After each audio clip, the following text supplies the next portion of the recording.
e na aula de hoje nós vamos aprender um pouquinho mais sobre as partes das plantas. Então eu peguei aqui um exemplo, que é uma planta de bambu, para mostrar para vocês algumas partes que toda planta deve ter. Então, nesse bambu a gente observa nessa parte aqui embaixo as raízes, depois eu observo o caule e depois eu observo as folhas. Algumas plantas vão ter flores e frutos, mas não são todas que vão produzir esses outros elementos. Então, basicamente, toda planta tem essas três partes: raiz, caule e folha. As raízes, elas têm função de absorver a água, transportar nutrientes e fixar a planta, tá? Para que ela não tombe. Já o caule, ele vai fazer o papel de transporte de nutrientes, de águas e sais minerais pela planta, até a folha, as flores, os frutos, caso ela produza. E a folha, ela tem um papel principal. É através dela que toda planta vai pegar os gases da atmosfera junto com a luz e fazer a famosa fotossíntese, tá?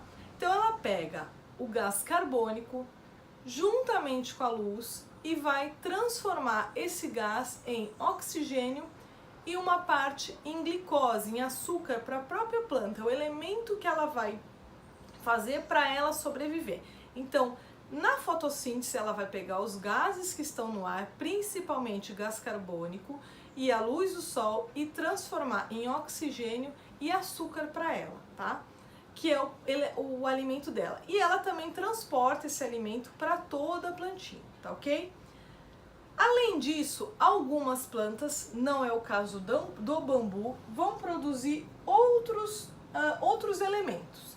Então eu tenho aqui, por exemplo, sementes, tá? Tem algumas sementes, semente de feijão, milho, arroz, lentilha, e temos também a vagem, tá, pessoal? Muitas das sementes, elas não vêm na natureza assim, bonitinha, já aberta, tá?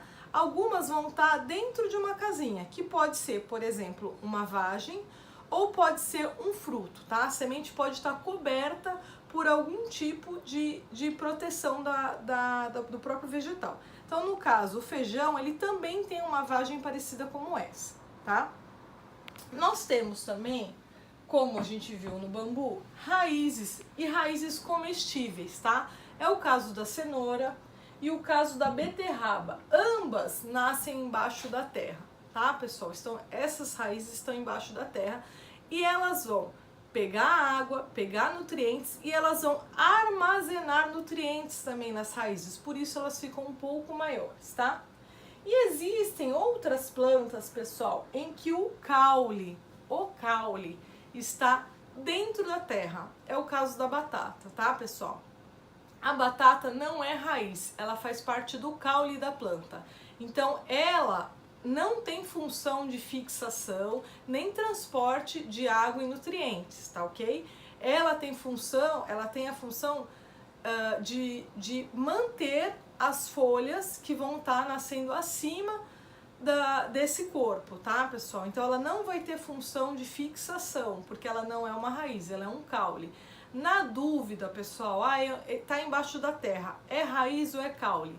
Eu sugiro que faça uma pesquisa, tá? Porque às vezes parece que é parte da raiz e não é, pode ser o caule, tá? Então, além da batata, nós temos a cebola e o alho, que também são caules que aparecem debaixo da terra.